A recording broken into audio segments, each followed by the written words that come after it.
Hello सगळ्यांना, अभियांत्रिकी रेखांकन आणि संगणक ग्राफिक्सवरील आमच्या ऑनलाईन प्रमाणपत्र अभ्यासक्रमांत आपले स्वागत आहे. आम्ही आयसोमेट्रिक अनुमानांवर खरोखर लक्ष देण्यापूर्वी आयसोमेट्रिक प्रोजेक्शनसह नवीन मॉड्यूल 6 इंजिनिअरिंग ड्रॉइंग पाहत आहोत. आपण पाहूया इंजिनिअरिंग ड्रॉइंग अभ्यासक्रमात या भिन्न प्रकारचे अनुमान काय आहेत. तर भिन्न प्रोजेक्शन्स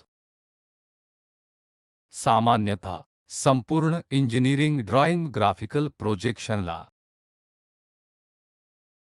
समांतर प्रोजेक्शन म्हणता येऊ शकते आणि पर्स्पेक्टिव्ह प्रोजेक्शन आणि समांतर अनुमानांमध्ये आपल्याकडे ऑरिओग्राफिक अंदाजे आणि तिरकस अंदाजे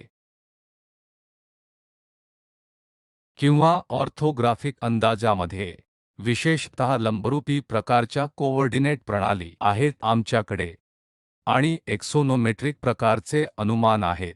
तर मल्टी दृश्यामध्ये आपल्याकडे प्रथम कोन अंदाज आहेत, म्हणून भिन्न दृश्ये, शीर्ष दृश्य, बाजूची दृश्य, समोरील दृश्ये, अशा प्रकारच्या गोष्टी आपण पाहू. आणि थर्ड एंगल प्रोजेक्शन कदाचित सामान्यतः नागरी अभियंता आणि आर्किटेक्चर लोक योजना आणि उंचीचे तंत्र वापरतात. ही दृश्ये मितीय वस्तूवर येत आहे. 3 एक्सोनोमेट्रिक प्रोजेक्शनमधील अंदाजे हे ऑर्थोग्राफिक आहेत. आपल्याकडे मेट्रिक अनुमान, ट्रायमेट्रिक प्रोजेक्शन आहेत आणि त्रिमेट्रिक अंदाज. या आयसोमेट्रिक, डिमेट्रिक, त्रिमेट्रिक नंतरच्या अंदाज बद्दल अधिक दिसून येईल. त्याचप्रमाणे जर ते तिरकस प्रकारचा अंदाज असेल तर आपल्याकडे कॅबिनेट प्रकार, कॅव्हेलियर काइंड प्रकारचे विचार असतील, मिलिटरी काइंड प्रकारचे विचार आहेत. त्याचप्रमाणे पर्स्पेक्टिव्हच्या प्रोजेक्शननुसार हे बिंदूंवर आधारित आहेत. आम्ही विशिष्ट बिंदूतून आणि तिथून आपल्याकडे कोणत्या प्रकारचे विचार दिसतील यावर आधारित आपल्याकडे एक बिंदू प्रोजेक्शन्स सत्य बिंदूसारखे बिंदू आहेत. जर आपण आणि 3 बिंदू अंदाजे आणि कर्व्हिलिनियर प्रकारचे अनुमान कसे आहेत याबद्दल मत पाहत असाल तर आपल्याकडे आणि विशेषतः पुढील व 2 विभागांमध्ये आम्ही आयसोमेट्रिक प्रोजेक्शन्स पाहतो. मुख्यतः हे एक्सोनोमेट्रिक प्रोजेक्शन्सच्या अखत्यारीत येतात.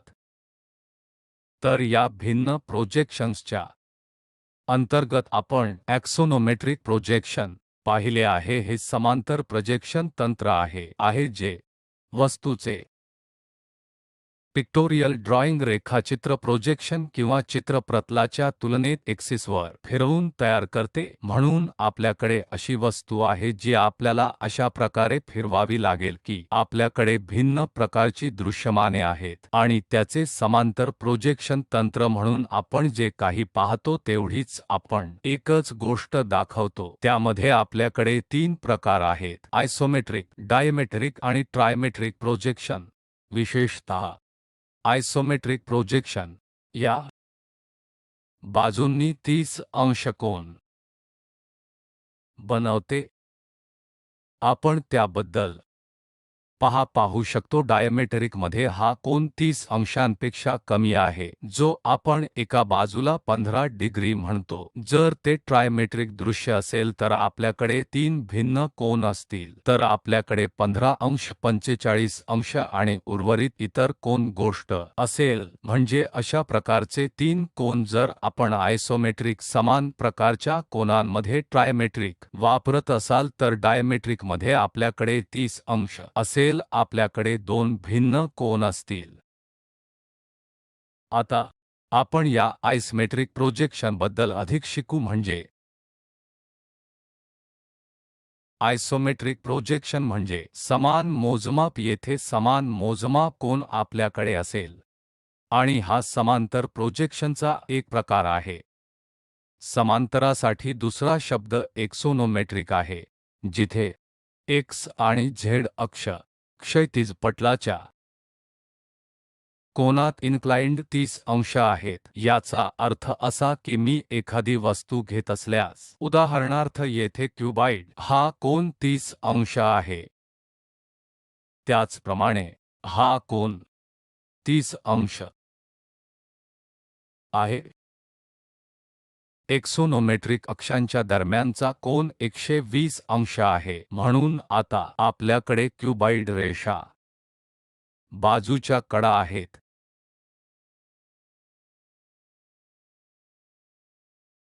तर आपण बाजू ए, बाजू बी म्हणू. या दृश्यातून ए आणि बाजू बी मधील कोन नेहमीच 120 अंश असेल, जरी वास्तविक वस्तूला 90 अंश कोन किंवा ऑर्थोगोनल असेल. परंतु जेव्हा आपण परिमाणात्मक पटल दाखवत असाल तेव्हा आपण आयसोमेट्रिक प्रोजेक्शन 2 डायमेन्शनल दाखवले आहे. कडा अक्ष आयसोमेट्रिक एक्सिस सममितीय एक्सिस ते सर्व बाजूंनी 120 अंशात समान बनवितो. आपण पहिली गोष्ट काय शिकतो म्हणजे जर मी येथे आरेखन करत असेन तर येथे कोणत्याही वस्तूची मापे 30 अंशात बनवायची आहेत.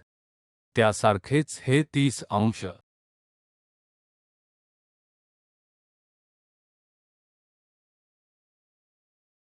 करते. उदाहरणार्थ क्यूबच्या कडा प्रोजेक्ट केल्या जातात जेणेकरून ते समान आहेत आणि एकमेकांना समान कोनाने 120 अंशात आयसोमेट्रिक दृश्यासाठी पहिले स्थान आहे. आयसोमेट्रिक प्रोजेक्शनमध्ये एक्सोनोमेट्रिक अक्षांमधील सर्व कोन समान हे 120 अंशाचे करावे लागतात आणि ते समान आहेत. आयसोमेट्रिक प्रोजेक्शन तयार करण्यासाठी तिसरा बिंदू, एखाद्याला वस्तूचे ओरिएंटेशन करायला हवे जेणेकरून त्याच्या मुख्य कडा, ज्या कडा आपण मुख्य कडा म्हणतो, उदाहरणार्थ जर मी एक धार बी कडा सी धार निवडली असेल तर हे यादृच्छिकरित्या मी निवडतो. एकदा आपण हा मुख्य कडा काय आहेत हे ठरविले की त्यांनी प्रोजेक्शनच्या पटलासह समान कोन बनविला पाहिजे. म्हणून जेव्हा आपण त्या वस्तू अशा प्रकारे फिरवावी की जेव्हा मी या कडा 120 डिग्री बनविण्याच्या उद्देशाने केल्या पाहिजेत.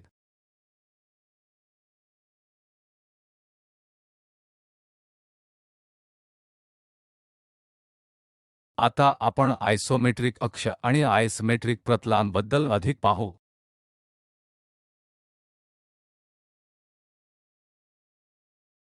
क्यूबच्या आयसोमेट्रिक प्रोजेक्शनमधील कोन एकतर 120 अंश किंवा 60 अंश असतात. आपण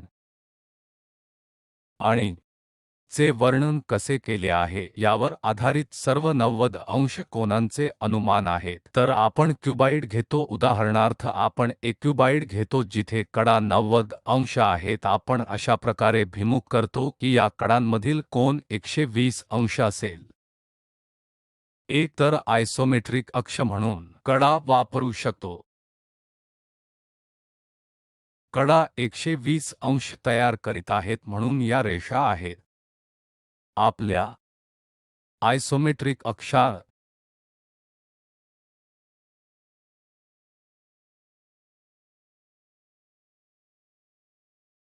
व 1 व 2 व 3 व जर आपण हे पाहत असाल तर ते हे व 120 व अंश तयार करत नाहीत म्हणून ते कोणत्याही कडा आयसोमेट्रिक अक्ष काही कडा संबोधतात ज्याला आपण 120 अक्ष म्हणून संबोधतो. घनाच्या आयसोमेट्रिक प्रोजेक्शन घनाच्या बाजू आणि त्यापैकी एकाला समांतर प्रतलाच्या बाजू आयसोमेट्रिक पटल म्हणतात. तर येथे बाजू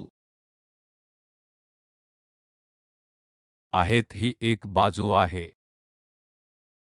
ही दुसरी बाजू आहे आणि ही आहे दुसरी बाजू.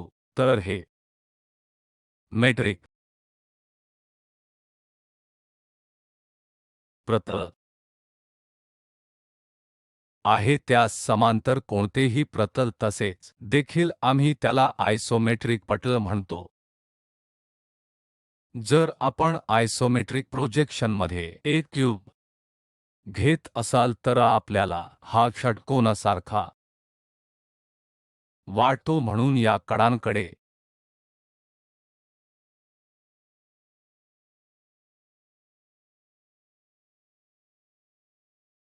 पाहूया. जेव्हा एखादा वस्तूसाठी ड्रॉइंग शीट्स देत असेल तेव्हा ही मानक संकेत आहेत.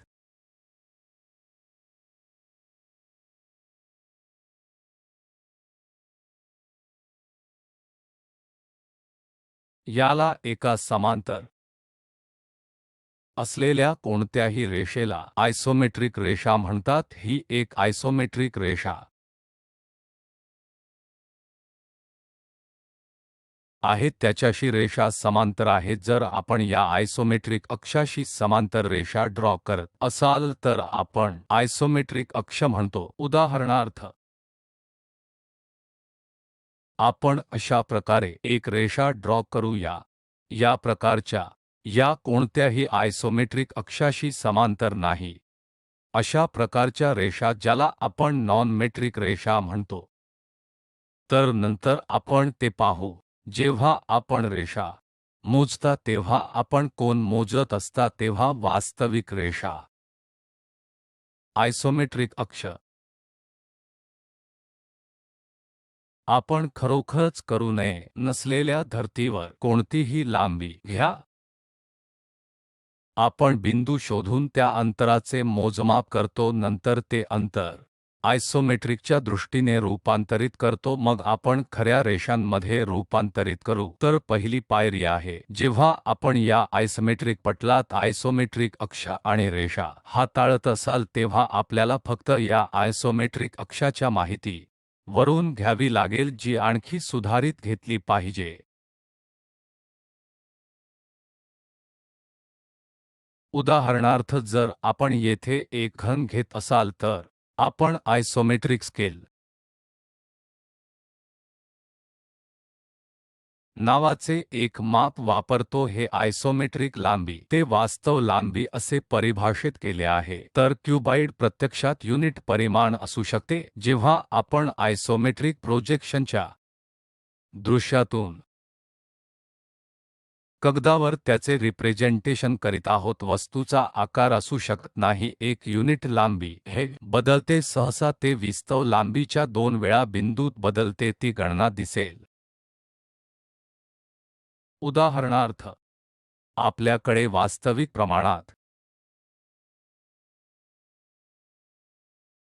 असल्यास त्या लांबीचे रिप्रेझेंटेशन आपल्याला प्रति प्रोजेक्शन म्हणून करायचे असल्यास एक डायमेन्शन प्रोजेक्शन जर मला खरोखर ते दाखवायचे असेल तर स्केल 45 अंश कोनात असते. आणि जेव्हा आपण आयसोमेट्रिकमध्ये हे प्रोजेक्ट करीत आहोत, उदाहरणार्थ ही लंबी आपण 30 अंश वस्तू तर वर प्रोजेक्ट करणार आहोत, ही लांबी आहे जी आपण ग्राफ शीटवर काय दर्शवित आहोत. तर ड्रॉईंग शीटवर आपण नेहमीच समन्वय y कोऑर्डिनेट प्रकारच्या दृष्टीने मोजतो. म्हणून उदाहरणार्थ मी ते मोजत असल्यास माहिती रेखाचित्र शीटवर तो बिंदू असू शकतो. हे x हे मी लिहू शकतो a ते cos 30 व x इतके असू शकते, परंतु वास्तविक रेषा 45 आणि अंश लांबीच्या 45 अंशांच्या खाली इन्क्लिनेशन आहे. मग त्या प्रकरणात आपण त्या लांबीला b म्हणूया. 45 अंश म्हणून b cos 45 आणि पुन्हा त्या इतकी आहे, कारण आपण पुन्हा या पटलावर रेषा प्रोजेक्ट करत आहोत. तर दोन्ही प्रकरणांमध्ये x समान आहे, म्हणजे b cos 45 हे cos 30 इतके आहे. म्हणून ड्रॉईंग शीटवर जर मी त्या वास्तविक रेषासाठी समान x चे रिप्रेझेंटेशन करणार असेन आणि या प्रोजेक्ट केलेल्या ओळीचे मला प्रत्येकी सारखे करावे लागेल. जर मी एकमेकांना समान करणार असेल तर a ची लांबी b आहे, ज्याची मला cos 30 ने सह 45 मिळेल, म्हणजे ही एक वास्तव लांबी आहे आणि ही आयसोमेट्रिक लांबी आहे. तर मेट्रिक स्केल प्रत्यक्षात अशा प्रकारच्या टर्मिनोलॉजीची व्याख्या करते जिथे आपण आयसोमेट्रिक स्केलची वास्तव रेषांसह तुलना करणार आहोत. म्हणून जेव्हा आपण आयसोमेट्रिक रेषा पाहत असतो तेव्हा ते नेहमी या x अक्षाशी 30 अंश वर व 120 अंश असते, परंतु अक्ष बनवते जेव्हा आपण क्षैतिज रेषेच्या संदर्भात मोजमाप करीत असतो तेव्हा ते 30 अंश असते. त्यामुळे आयसोमेट्रिक लांबीची गोष्ट अधिक जलद येते. कॉस 30 येथे वास्तविक लांबी घटक फॅक्टर 45 आणि वर येतो. त्यामुळे तुमचा सममितीय आयसोमेट्रिक स्केल नेहमी कॉस 45 बाय कॉस 30 असेल तर तो 1 ओव्हर रूट 2 बाय रूट 3 आणि बाय 2 असेल, जो बिंदू 8 व 1 असेल. 6 व 5 व हे प्रमाण आहे जे वापरायचे आहे ते अंदाजे व 82% आहे. तर कोणतीही आयसोमेट्रिक लांबी जी आपण चे रिप्रेझेंटेशन करणार आहोत, जे आपल्या खऱ्या लांबीच्या 8 आणि 2 पट असेल. जर मी तुम्हाला ड्रॉईंग शीट देत असेल तर आयसोमेट्रिक रेषासारखे काहीतरी आहे ज्याची आपण लांबी मोजत आहोत, त्या लांबीच्या 8 आणि 2 पट बिंदू X असेल. तर उदाहरणार्थ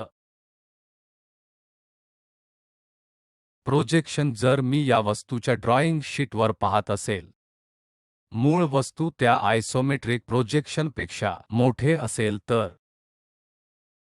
आपल्या पूर्ण प्रमाणात स्केल दृश्य बिंदू 8 व 2 वेळा कमी केले जाईल.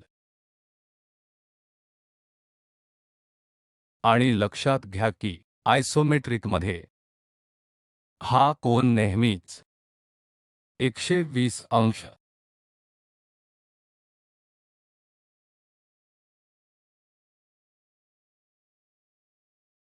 असेल. त्याचप्रमाणे पर्स्पेक्टिव्ह दृश्यांमध्ये जर आपण नमुन्यासाठी तुलना करणार असाल तर या बिंदूपासून या बिंदूपर्यंतला आपण लांबी h म्हणूया आणि हा बिंदूपासून या बिंदूपर्यंतला आपण w म्हणू. आणि जर h प्रति w हे एकापेक्षा जास्त रूट 3 इतके असेल तर शीर्ष दृश्यात ते कोन 45 अंश बनवते, कारण हे 30 अंश आहे. त्या दृष्टीने समान वस्तूप्रमाणेच एक समान घटक स्केल प्रमाणेच कमी करत 35 अंश कोन बनवते. जेव्हा आपण आयसोमेट्रिक दृश्यांमधील खऱ्या वस्तूंचे रिप्रेझेंटेशन करीत असतो तेव्हा कोन बदलतो. या लांबीच्या माप आणि इतर गोष्टींकडे आपण अधिक लक्ष देऊ. आयसोमेट्रिक ड्रॉईंग मध्ये वास्तव लांबीचे अंतर केवळ आयसोमेट्रिक रेषांसह मोजले जाऊ शकते. म्हणजेच कोणत्याही आयसोमेट्रिक अक्षाशी समांतर असलेल्या रेषा. नमुन्याकरिता मी परिभाषित केल्यास हे आयसोमेट्रिक अक्ष आहेत. मी मोजतो हे एकक वास्तव लांबी. कोणतीही रेषा जी आयसोमेट्रिक अक्षाला समांतर चालत नाही त्याला नॉन आयसोमेट्रिक रेषा असे म्हणतात. उदाहरणार्थ, जर मी एक रेषा निवडतो तर कदाचित ही रेषा, कारण ही रेषा त्यापेक्षा समांतर आहे. त्याचप्रमाणे या रेषा समांतर ही रेषा आहे म्हणून या आयसोमेट्रिक रेषा आहेत आणि मी नेहमीच या आयसोमेट्रिक रेषा शोधू शकतो. तर इतर कोणताही कोन, इतर कोणताही रेषा जी या आयसोमेट्रिक अक्षाला समांतर नाही, मला खरोखर याची वास्तव लांबी मिळू शकत नाही. वस्तू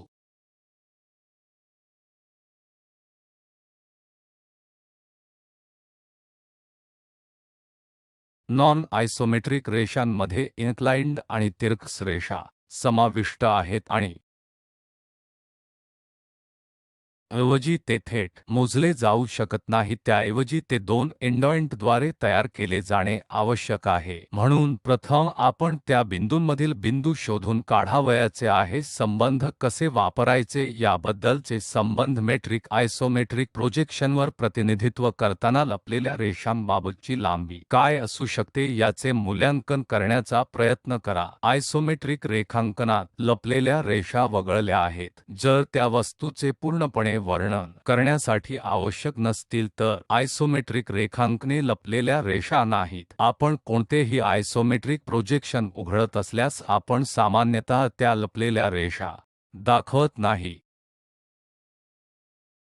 लपवल्या गेलेल्या रेषा वापरणे फार महत्त्वाचे नसल्यास सर्वात वर्णनात्मक दृश्य बिंदू निवडा. तर आपल्याला अशा प्रकारे त्या वस्तू फिरवाव्या की त्या वस्तूवरून जे काही मिळवू शकतो त्याचे बहुतेक वर्णन. त्या दृष्टीने आपल्याला आयसोमेट्रिक प्रोजेक्शन दाखवायचे आहे. तथापि आयसोमेट्रिक दृश्य आढळले नाही की स्पष्टपणे सर्व प्रमुख वैशिष्ट्ये दर्शविली गेली आहेत. मग आपल्याला लपवलेल्या रेषा वापरण्याची परवानगी आहे. तर वस्तू यापैकी बहुतेक वर्णनामध्ये दाखवली पाहिजे. जर आपण अद्याप त्या स्थितीत नसल्यास खरोखर त्या आकृती वापरल्या जाऊ शकतात. आता मध्यवर्ती रेषेवर परत येत आहे. केवळ सममिती दाखवण्यासाठी किंवा परिमाण बिंदूसाठी केंद्र रेषा दर्शविल्या जातात. सामान्यतः केंद्र रेषा दर्शविल्या जात नाहीत कारण पुष्कळ आयसोमेट्रिक रेखांकने इंजिनिअरिंगच्या उद्देशाने नव्हे तर अतांत्रिक लोकांशी संवाद साधण्यासाठी वापरली जातात. म्हणून आपण जेव्हा आयसोमेट्रिक दृश्ये दर्शवित आहात, जर हे सर्वात महत्त्वाचे असेल तर आपण केवळ या प्रकारचे सेंटरलाईन्स दर्शवू.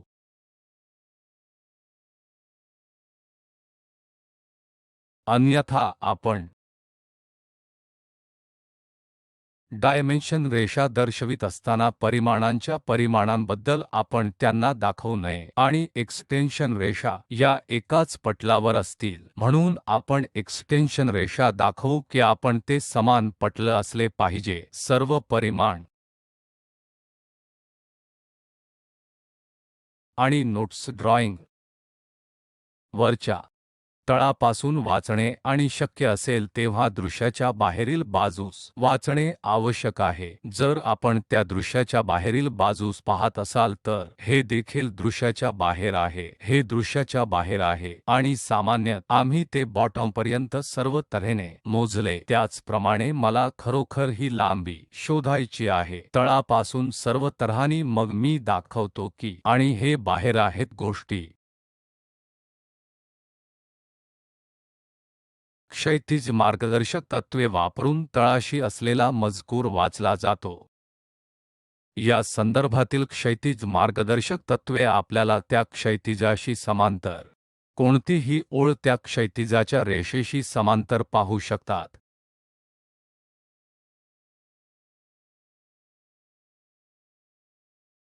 उदाहरणार्थ आपण चौरस पाहूया.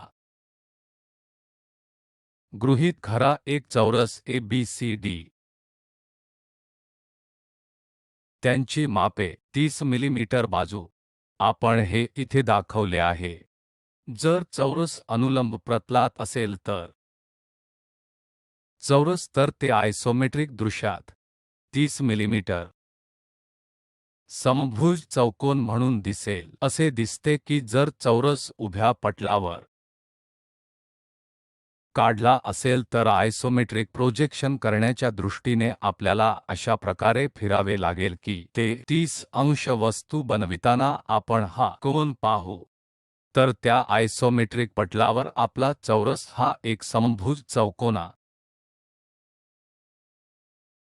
सारखा दिसत आहे किंवा त्या तऱ्हेने आपण कोणत्या प्रकारचे ओरिएंटेशन शोधण्याचा प्रयत्न करीत आहोत. जर तो व्हर्टिकल फेस असेल तर आपण या वर डाव्या हाताचा फेस पाहिल्यास आपण हे पाहू. जर चौरस क्षैतिज प्रतलात आडवा आहे जसे आपण घनाच्या वरच्या पृष्ठभागाप्रमाणे आपण वरच्या बाजूस पाहत आहोत आणि प्रतल क्षैतिज पटलावर आहे ते C रूपात दिसेल.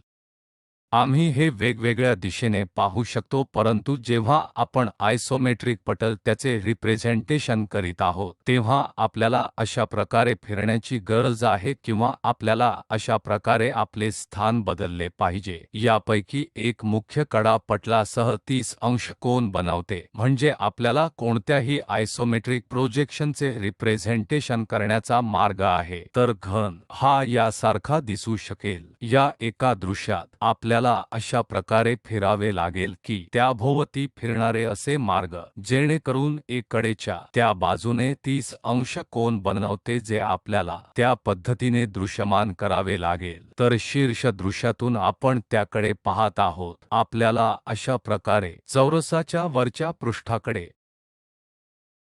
अशा प्रकारे फिरवावा की या कडांसह 30 अंश कोन बनवितील असे दिसते की आयसोमेट्रिक प्रोजेक्शन म्हणून ड्रॉईंग शीटवर ते रिप्रेझेंट करावे लागेल। येथे आपण आयताकृती पाईपलाईनद्वारे या आयताचे भिन्न प्रोजेक्शन दाखवत आहोत। नमुन्यासाठी आयसोमेट्रिक दृश्य बॉक्स आपण त्यास अशा प्रकारे रिप्रेझेंट करू की ते अशा प्रकारे फिरवले जाईल। यापैकी एक मुख्य कडा 30 अंश कोन बनवते, कारण या ऑर्थोगोनल रेषा आहेत, म्हणून जेव्हा आपण त्यास फिरवित असतो तर इतर एक देखील 30 अंश रेषा करतो। आम्ही त्या तऱ्हेने ते उचलून अशा प्रकारे वर उचलतो। या कोनामुळे 120 अंश एकमेकांना भिडतात।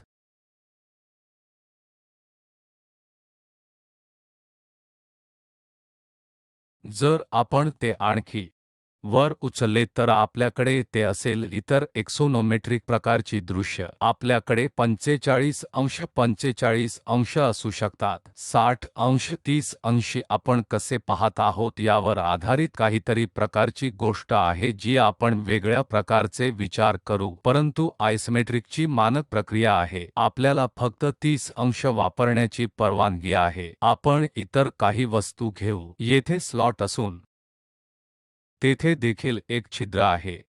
आयसोमेट्रिक दृश्यात एकदा आपण या मुख्य कडा स्पष्ट केल्यास या मुख्य कडांपैकी एक आडवी 30 अंश क्षैतिजाने वाढवूया। आता आपण इतर दृश्याकडे पाहूया।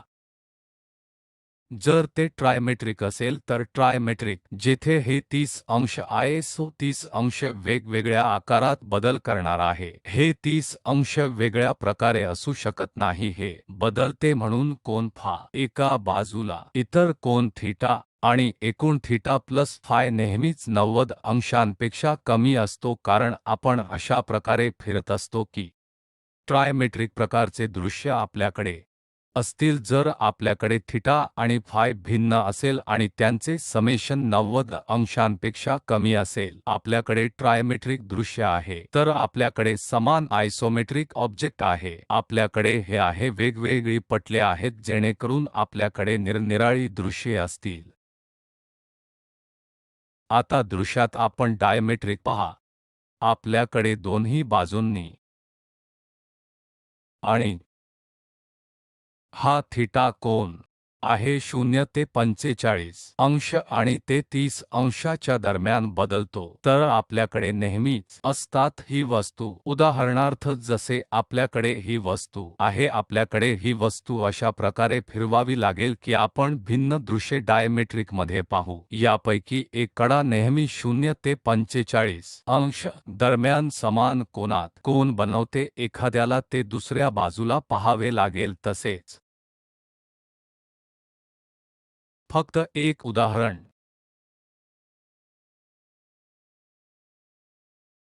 आयसोमेट्रिक दृश्यासाठी आपल्याकडे एक वस्तू आहे। जर आपण त्यातील काही अक्ष म्हणून निश्चित करत असाल तर उदाहरणार्थ हे एक अक्ष आहे, हा दुसरा अक्ष आहे, आपल्याकडे आहेत।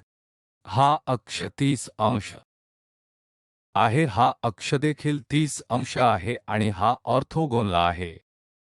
डायमेट्रिकच्या बाबतीत आपल्याकडे हा अक्ष आहे जो समांतर आहे। आपल्याकडे आणखी एक अक्ष आहे जो समांतर आहे। यात समान कोन आहे परंतु 30 अंश नाही।